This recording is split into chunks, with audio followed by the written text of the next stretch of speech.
Kadapa mayor Suresh Babu తొలగింపుపై stay విధించింది AP high court. Mayor కుటుంబ సభ్యులు కాంట్రాక్టులు చేశారంటూ టీడీపీ ఎమ్మెల్యే మున్సిపల్ శాఖకు కావాలనే ఫిర్యాదు చేశారు. దీనిపై ఎలాంటి విచారణ జరపకుండానే మున్సిపల్ శాఖ ప్రిన్సిపల్ సెక్రటరీ మేయర్ సురేష్ బాబును తొలగిస్తూ ఉత్తర్వులు జారీ చేసేశారు. ఆ ఉత్తర్వులను సవాల్ చేస్తూ మేయర్ హైకోర్టును ఆశ్రయించారు. దీనిపై విచారణ జరిపిన న్యాయస్థానం మున్సిపల్ శాఖ ఉత్తర్వులపై స్టే విధించింది.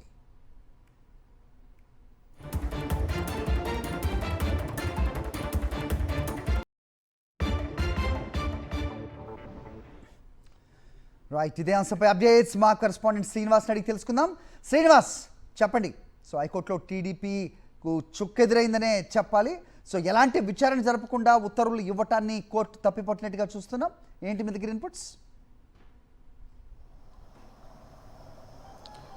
మున్సిపల్ శాఖ ఏదైతే ప్రిన్సిపల్ సెక్రటరీ ఇచ్చినటువంటి ఉత్తర్వులని ఈరోజు హైకోర్టు డివిజన్ బెంచ్ స్టే విధిస్తూ ఆ ఉత్తర్వుల మీద నిర్ణయం తీసుకున్న పరిస్థితి అయితే ఉంది. ఎందుకంటే కడప మేయర్ స్థానానికి సంబంధించి సురేష్ బాబు మీద ఏదైతే కడప ఎమ్మెల్యే తనకు కుర్చీ వేయలేదు, తన పక్కనే అనేటువంటి ఉద్దేశంతో వేదిక మీద కుర్చీ వేయలేదు, ప్రోటోకాల్ని ఉల్లంఘించి వేయటానికి వీల్లేదు, కానీ వేయలేదు అనేటువంటి కక్షతో ఆమె ఫిర్యాదు చేసినటువంటి పరిస్థితి అయితే ఉంది. అంటే మేయర్ కుటుంబ సభ్యులు కాంట్రాక్టులు చేశారు అని చెప్పి 30 లక్షల రూపాయల కాంట్రాక్టు చేశారని ఒక చిన్న అంశాన్ని తీసుకొని విజిలెన్స్కి ఫిర్యాదు చేయటము, విజిలెన్స్ విచారణ చేసి ఏదైతే నివేదిక ఇచ్చిందని చెప్పేసి అదంతా కూడా పూర్తి స్థాయిలో మున్సిపల్ శాఖకి ఇస్తే మున్సిపల్ శాఖకు సంబంధించిన ప్రిన్సిపల్ సెక్రటరీ అతన్ని తొలగిస్తూ మేయర్ని తొలగిస్తూ ఒక ఉత్తర్వులు జారీ చేసిన పరిస్థితి అయితే ఉంది. ఈ నేపథ్యంలోనే మున్సిపల్ శాఖ ప్రిన్సిపల్ సెక్రటరీ ఇచ్చిన ఉత్తర్వుల మేరకు హైకోర్టుకు వెళ్ళారు. హైకోర్టులో సింగిల్ బెంచ్ ఏదైతే స్టే ఇవ్వలేదో ఆ తర్వాత డివిజన్ బెంచ్ని అప్రోచ్ అయినటువంటి నేపథ్యంలోనే ఇప్పుడు ఏదైతే మున్సిపల్ శాఖ ఇచ్చినటువంటి ఉత్తర్వుల మీద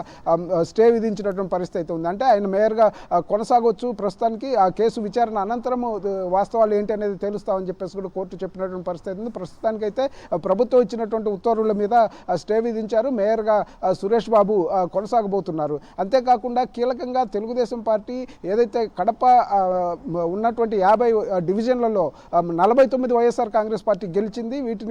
వీళ్ళని ఏదైతే తమ వైపు తిప్పుకుంటంలో విఫలమైనటువంటి తెలుగుదేశం పార్టీ ఎమ్మెల్యే మాధవిరెడ్డి ఈ విధంగా దొడ్డిదారిన మేయర్ని ఆ సీట్ నుంచి తొలగించాలనేటువంటి ఒక ఉద్దేశంతో ఈ విధంగా ఫిర్యాదు చేశారనేది రాజకీయంగా కూడా వైఎస్ఆర్సీపీ ఆరోపిస్తుంది. అంతేకాకుండా ఏదైతే తనకు కుర్చీ వేయలేదనేటువంటి ఒక కక్షతో కూడా ఈ విధంగా వ్యవహరిస్తుంది అనేది చెప్తున్నారు. కోర్టులు ఉన్నాయి, తమకు న్యాయం గెలుస్తుందని గతంలో కూడా సురేష్ బాబు చెప్పినటువంటి నేపథ్యంలోనే ఈరోజు న్యాయ వ్యవస్థ ఆయనకి ఏదైతే కూటమి ప్రభుత్వం ఇచ్చినటువంటి ఉత్తర్వుల మీద స్టే విధించిన పరిస్థితి అయితే ఉంది. హరి.